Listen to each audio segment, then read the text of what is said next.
día muy particular, no es un día cualquiera. Siempre gustamos de festejar las fechas patrias porque no es un acto de patrioterismo pueril, no es el sentimiento minúsculo, ni ramplón, ni folclórico de hacer un culto patriotero.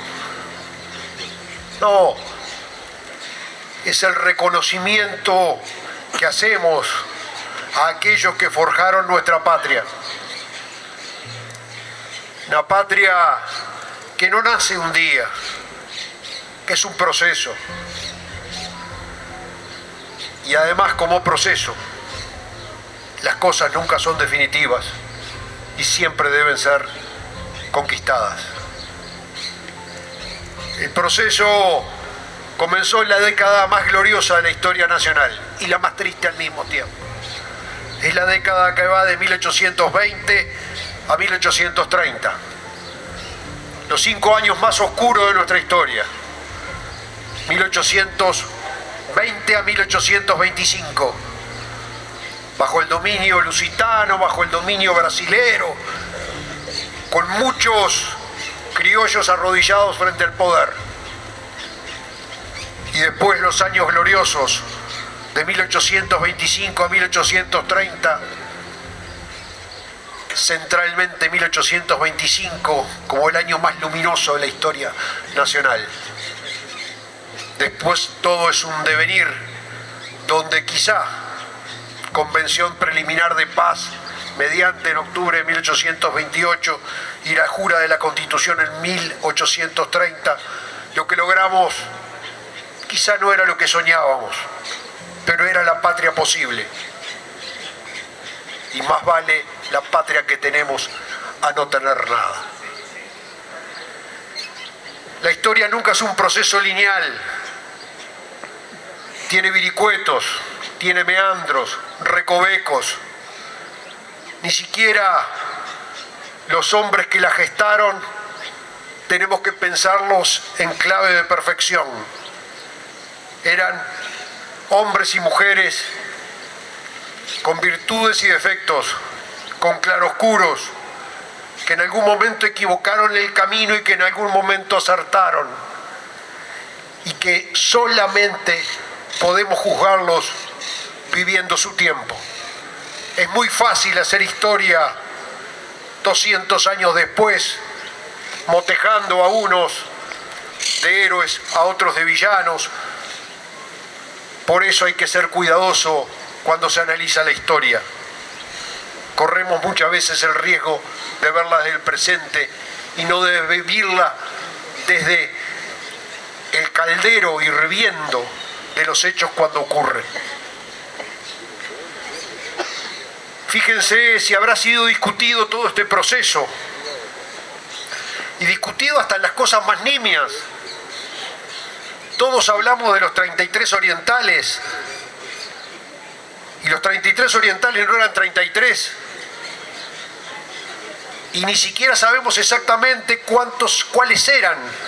Hay 17 listas de quienes supuestamente integraron la Cruzada Libertadora y 59 nombres en lugar de 33.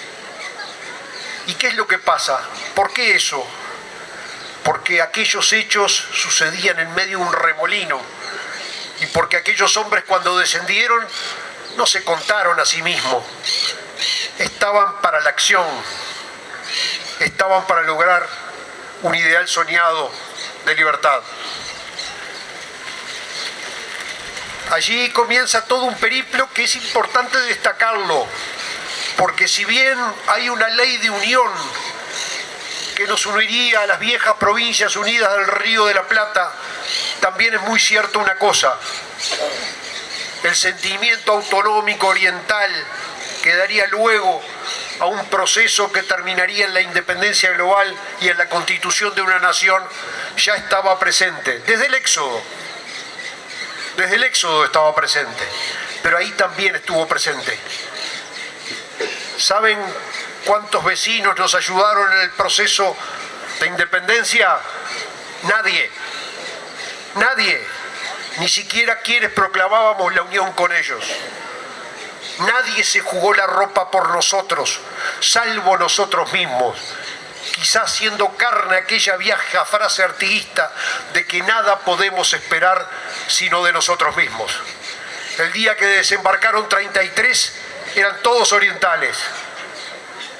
Habían hecho economía con pertrechos que habían conseguido ellos mediante campañas en el exilio.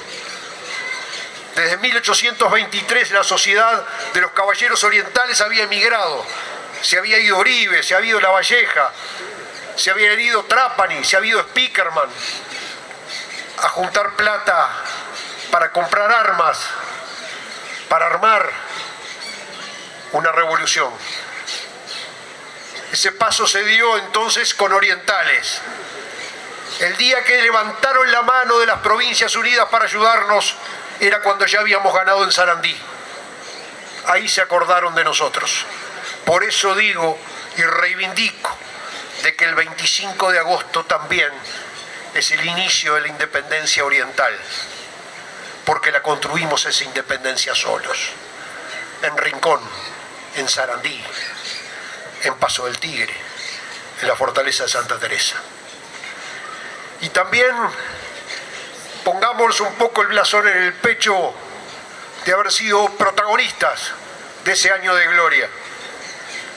Los rochenses dijimos presentes, estuvimos en la asamblea de la Piedra Alta, que fue aquel órgano legislativo que se dio, y fíjense la importancia del sentimiento democrático de una nación que tenía raigambre en los cabildos. Juan Antonio Lavalleja podía haber sido el dueño omnímodo del poder. Nadie se le iba a oponer. Sin embargo, constituyó autoridades civiles y armó una asamblea legislativa. Estas son cosas que tenemos que palpar para entender el profundo sentimiento democrático de una nación que viene desde antes de su nacimiento. Los vecinos, los pueblos tuvieron su representación. Rocha estuvo representada allí por don Manuel Calleros, ese que en el cuadro típico que vemos, lo vemos parado, mientras todos los demás están sentados bajo la luz de un candil. El otro día me lo recordaba una vecina. No tiene una calle que recuerde su nombre en Rocha. Y fue nuestro representante allí, en la Piedra Alta, y el presidente, además, de la Asamblea General. Estamos en deuda.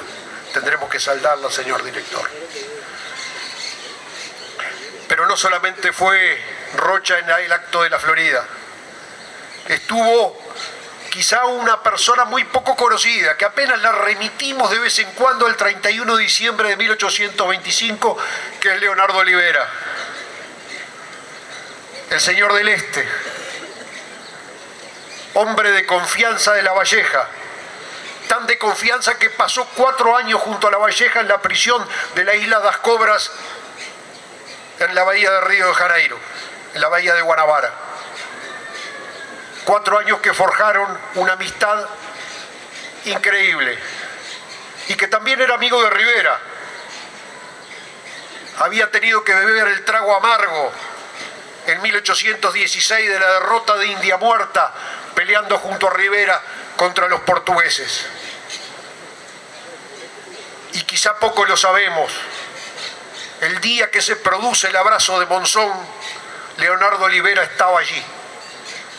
Estuvo presente en las conversaciones e integraba la escolta con la que Rivera marchó a ese encuentro que la historia podrá decir que fue simplemente la captura o de que fue el encuentro, y siempre discutiremos sobre ello. Lo que no hay discusión es que el resultado fue positivo para nuestra tierra. Pero también Leonardo Olivera, y rescatémoslo en este día de este año de gloria, tuvo una participación fundamental en la batalla de Sarandí. En un momento determinado, el ejército brasilero, el general Mena Barreto, rompe líneas frente al ala izquierda del ejército oriental, comandado por Rivera, y el ejército centro, comandado por Manuel Oribe. Lavalleja estaba en la reserva, mirando desde atrás la batalla, dominando el campo de lucha. Y allí estaban las reservas, que eran las milicias del por entonces departamento de Maldonado, comandadas por Leonardo Olivera.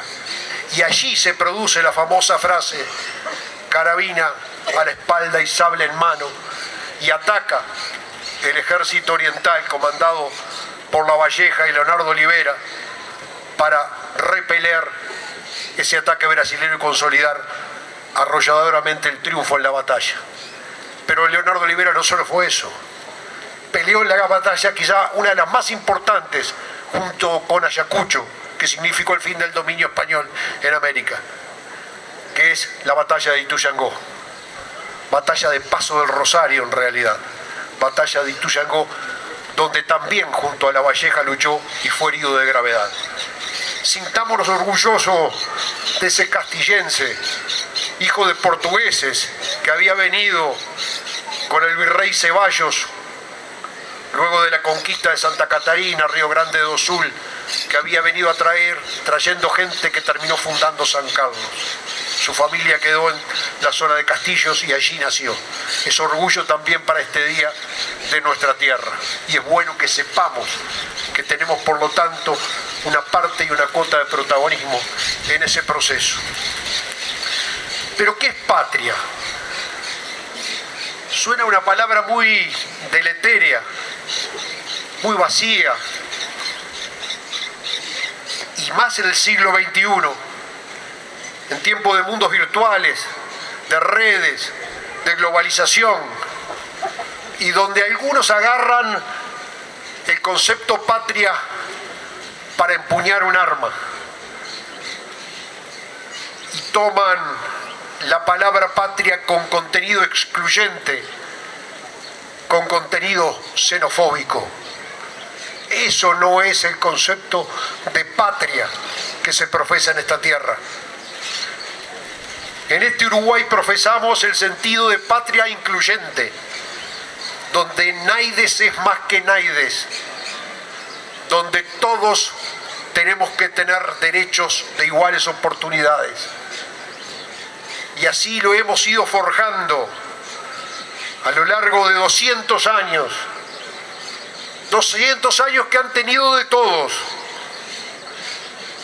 dictaduras, guerras civiles, invasiones extranjeras, matanzas entre orientales, grandes alegrías, grandes tristezas, pero que nos tiene acá, habiendo forjado esta tierra y este sentimiento, que en definitiva patria no es otra cosa más que una dulce palabra, que lo que demuestra es un querer vivir compartido.